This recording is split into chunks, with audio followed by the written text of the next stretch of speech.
Here's a compelling, authentic-style story script titled, Karoline Leavitt Hears Janitor Speak 9 Languages. What she does next leaves the whole office stunned. Tailored to attract a U.S. audience with a strong hook, emotional tone, and a satisfying reveal. The story is divided into 5 engaging sections, each designed to keep viewers watching through to the end. It was an ordinary Tuesday morning at the Capitol Hill office. Staffers hurried through the narrow corridors, clutching coffee cups and briefing folders, eyes glued to phones, minds already deep into policy updates and headlines. Among them was Karoline Leavitt, a rising young voice in American politics, known for her sharp communication skills and no-nonsense leadership style. She wasn't expecting anything unusual that morning, maybe a few meetings, a press call, and the usual buzz of Beltway bureaucracy. But as she stepped off the elevator and turned toward her office, something caught her attention. Something subtle, almost easy to ignore. A janitor was speaking on the phone in French. Not just the usual. Bonjour or merci, he was fluid. Karoline paused. The man was leaning on his mop, his voice calm but confident, weaving effortlessly through what sounded like a technical discussion in a language many Americans rarely hear outside of classrooms or cafes. Curious, she slowed her pace. As the man switched to another call, she froze. This time, it was Russian, then Mandarin. It didn't make sense. Here was someone most people passed by daily without a second thought. A janitor. Quiet, older, dressed in worn overalls. The kind of person many offices overlook entirely, but he was speaking these complex languages, not just fluently, but with the kind of ease that suggested years of study, maybe even native-level understanding. Karoline turned around. "Excuse me," she said gently. The janitor looked up, surprised but polite. "Yes, ma'am?" "I couldn't help but overhear. Were you speaking Mandarin just now?" He smiled, a little embarrassed. "Yes, that was my cousin in Beijing." She blinked. "And before that, was that Russian and French?" He nodded. "Yes, I was helping an old colleague with some documents." Now she was intrigued. "What's your name?" she asked. "Alvarez. Miguel Alvarez." The conversation quickly turned from small talk to something deeper. Karoline learned that Mr. Alvarez wasn't just a janitor. Decades ago, he had studied linguistics in Europe, specializing in diplomatic translation. He had worked briefly with international agencies before family tragedies forced him to return to the U.S. He took a custodial job to make ends meet and never found a way back into his original career path. For nearly 15 years, he'd worked quietly, in the background, cleaning the same floors, taking out the same trash, watching people walk by without ever guessing who he really was or what he could do. Karoline was stunned. Later that afternoon, she brought the story up to her team. "Why are we letting this man mop floors when he can speak 9 languages? Why are we overlooking this kind of brilliance?" Instead of letting the moment pass, Karoline acted. By the end of the week, she had arranged a meeting between Mr. Alvarez and a contact in the State Department's Language Services Division. She pulled every string she could. She shared his background, verified his credentials, and insisted they give him a chance. 2 weeks later, Mr. Alvarez received an official offer, a consulting position assisting with multilingual briefings and translation for international delegations. His custodial cart was replaced by a desk in a federal building. His work shirt gave way to a tailored blazer.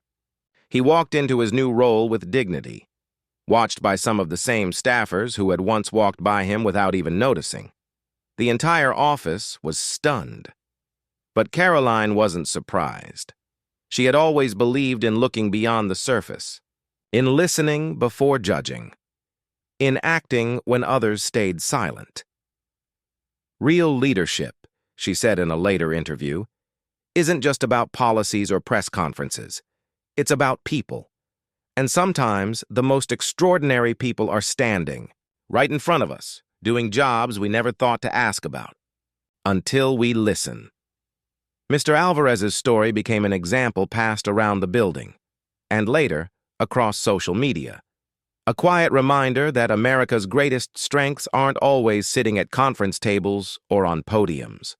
Sometimes, they're pushing mop buckets, holding untold stories just waiting to be heard. And it all started because someone decided to stop and listen. At just 25 years old, Karoline Leavitt had already carved out a name for herself in Washington, a feat many twice her age struggled to achieve. Sharp, articulate, and fearless in her convictions, she had the energy of a newcomer and the savvy of a seasoned strategist. People in political circles were paying attention. News outlets wrote about her rise. Supporters cheered her on as the voice of a new generation of conservative leadership. But what set Karoline apart wasn't just her ability to speak at rallies or spar in interviews. It was something far rarer in politics. She noticed people. While others chased headlines and photo ops, Karoline paid attention to the small things. The intern with a nervous smile, the assistant who stayed late to organize folders, the security guard who never missed a morning shift, and yes, even the janitor, whose quiet presence most never gave a second glance. It happened on a chilly Wednesday morning. Karoline was on her way to a budget committee prep meeting, juggling coffee, notes, and a buzzing phone. Her thoughts were on numbers, narratives, and upcoming interviews. Just another busy D.C. morning. But as she rounded the corner near the second-floor break room, a voice caught her attention. Not loud, but striking. It was the janitor, Mr. Miguel Alvarez, speaking, rapidly into a phone. What made her pause wasn't the conversation itself, but the language. French. Clear, articulate, fluent French. She slowed her pace. Curiosity sparked. Then, without missing a beat, the man switched to another call. This time it was Russian, and again not clumsy or robotic, but effortless, like a native or an expert. Moments later, she heard snippets of Mandarin, spoken with careful pronunciation and natural cadence. Now she stopped completely. What was going on? This wasn't some random multilingual mumbling. This was professional-level translation, seamless, confident, precise. It didn't match the image of a janitor scrubbing floors and emptying trash cans. Not even close. She approached him gently. "Excuse me," she said, smiling. "That was impressive. Do you really speak all those languages?" Mr. Alvarez looked up, a little startled, as if not used to being noticed, let alone complimented. "Yes, ma'am," he said humbly. "I studied linguistics in Europe, spent some time as a translator for NGOs and consulates. Life took a turn. Had to come home, take care of my mother. Jobs were scarce. This one helped pay the bills." Karoline nodded slowly, processing what she'd just heard. 9 languages, a seasoned translator, working quietly as a janitor for over a decade. No one had noticed. No one had asked. Most people would have smiled politely, maybe offered a kind word and gone on with their day. But not Karoline. She didn't just hear the words, she heard the story behind them, and more importantly, she listened.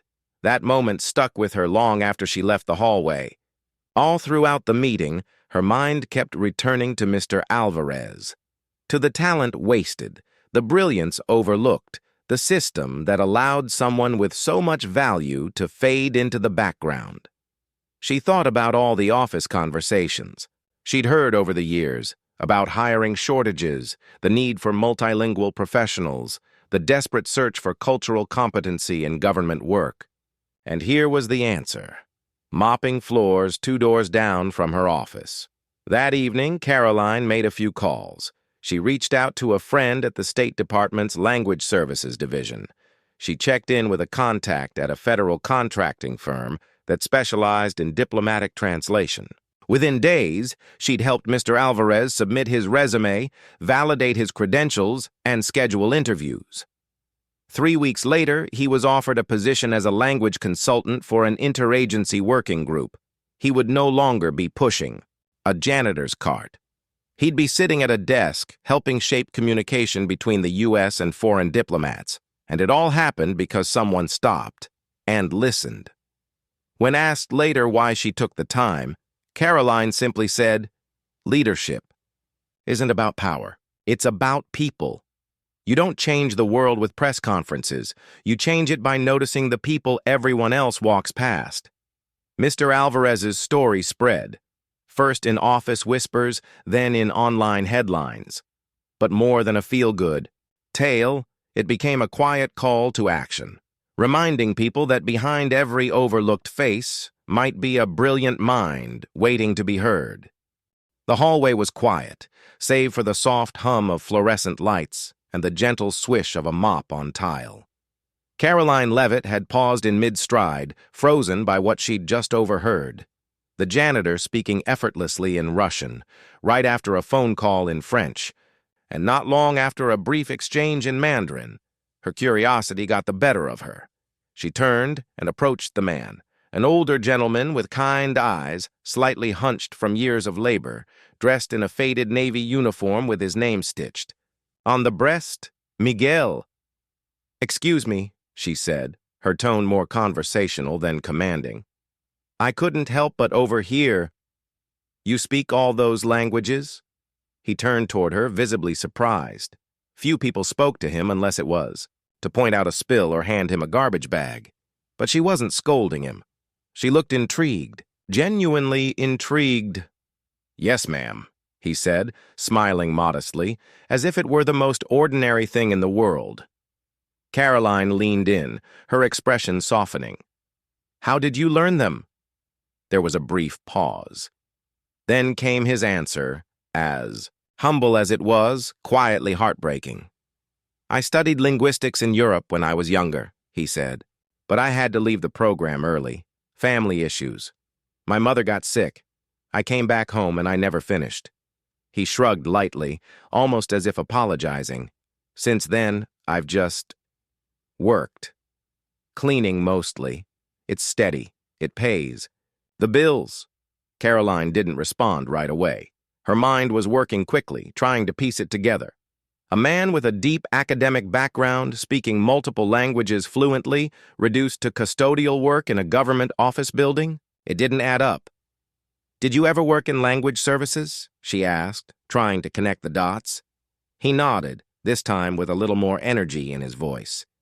"Years ago, I worked as a translator for a few diplomatic groups. NGOs mostly. Some government contracts. I even did real-time interpretation for international meetings." Then his voice trailed off. But things change. One bad year turns into 10. You take what work you can get, and eventually people stop asking what you used to do. Karoline felt a lump rise in her throat, not just out of sympathy, but because she knew this wasn't just about Miguel. It was about how easy it is to overlook brilliance when it doesn't wear a suit or sit behind a desk. She stood in that hallway a little longer than she needed to, listening to Miguel talk about his past, not with bitterness but with quiet grace. He spoke about his love for languages, about the way each one carries a culture, a rhythm, a history. He told her about the joy of connecting two people who otherwise wouldn't understand each other. It was clear, this man lived for communication, and yet here he was, pushing a mop in silence, while those around him never imagined the depth of his story. Later that day, Karoline brought it up to her team. Not in a joking, "you won't believe this" way, but with seriousness, urgency. "There's a man in our building who speaks 9 languages. He used to work with diplomats, and we've got him cleaning bathrooms." One staffer shrugged. Another looked surprised. But Karoline, she wasn't about to let it go. The next few days were a flurry of phone calls and quiet favors. She reached out to contacts at the State Department. She found someone in human resources who could fast-track a clearance check. She even pulled Miguel aside again to help him rework a resume he hadn't touched in over a decade. A week later, he was sitting in a suit, his own suit, at a panel interview for a federal multilingual consultant role. By the end of the month, he was hired. Gone were the overalls. Gone was the mop. Miguel Alvarez now had a badge that allowed him into high-level meetings where he once again used his voice to bridge nations. Karoline never made a big announcement about it. No press release, no campaign post, just quiet action. The kind of leadership that doesn't ask for applause, because the reward is the result. When asked privately what made her stop and talk to a janitor that day, she simply said, "Because." He wasn't just a janitor. He was someone no one else had bothered to listen to. I just listened, and that made all the difference. In a city where people are always in a rush, rushing to meetings, rushing to talk, rushing to be heard, very few stop to listen. Even fewer take action. But Karoline Leavitt was never interested in being like everyone else. After her unexpected hallway conversation with Mr. Miguel Alvarez, the office janitor who spoke 9 languages with fluency and grace, Karoline couldn't shake the feeling that she'd just stumbled upon something extraordinary. And not just the man's skill, but the tragedy of how long it had gone unnoticed.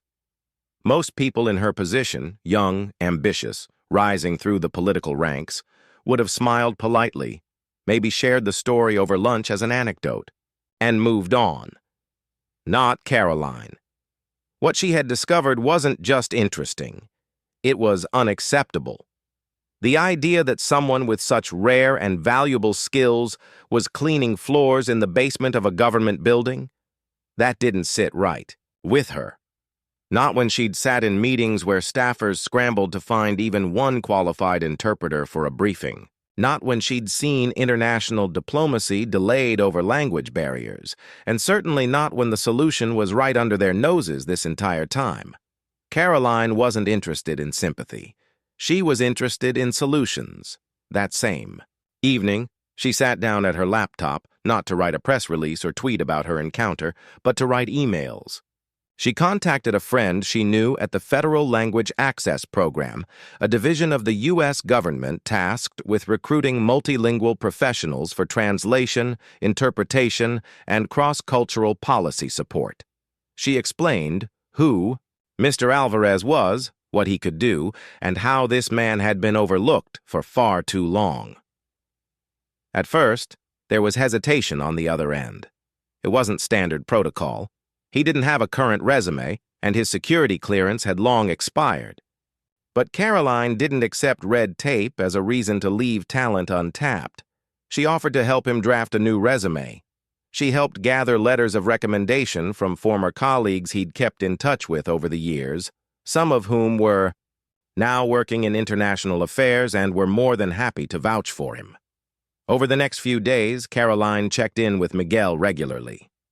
She met him in the break room with printed forms, helped him update his LinkedIn, and even arranged a quiet meeting in her office where a trusted HR contact walked him through the application process. Miguel Alvarez, who just a week ago had been mopping floors at 6 a.m., now found himself sitting in a conference room being interviewed by officials from the Office of Language Services, and they were blown away. He didn't just speak 9 languages. He understood the nuances of diplomacy. He knew how to read a room, how to interpret not just words but intentions, cultural cues, body language.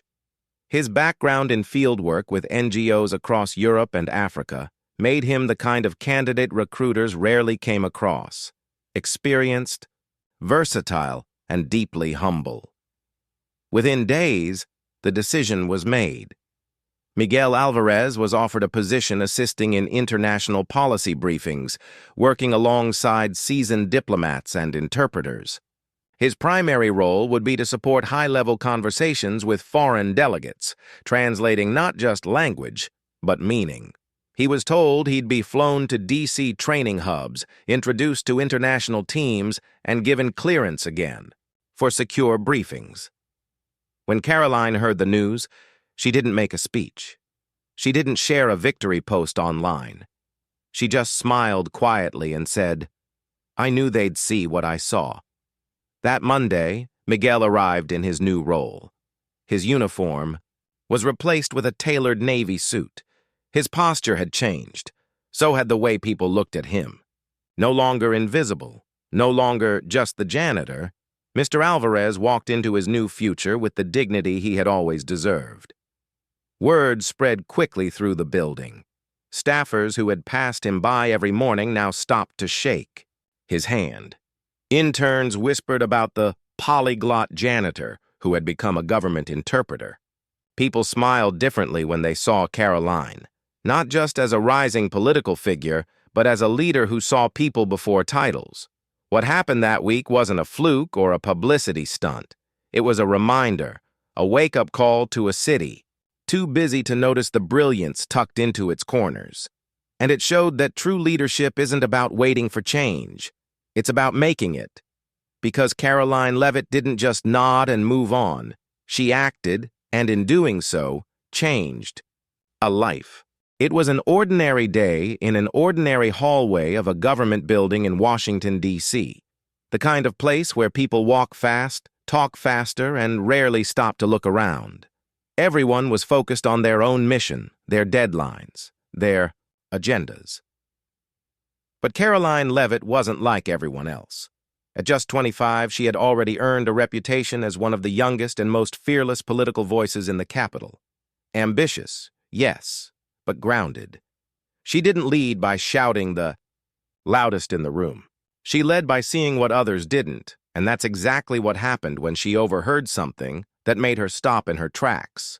The janitor, quiet, older, head down, was speaking fluent Russian on the phone. Before that, she'd caught him speaking French. Earlier that week, it had been Mandarin. Curiosity sparked. She approached him. Not with skepticism, not with pity, just sincere interest. "How do you know all those languages?" she asked. The man, Mr. Miguel Alvarez, gave a modest smile, wiping his hands on his uniform. "I studied linguistics in Europe," he said. "I used to work as a translator for diplomats, but life happened. My mother got sick.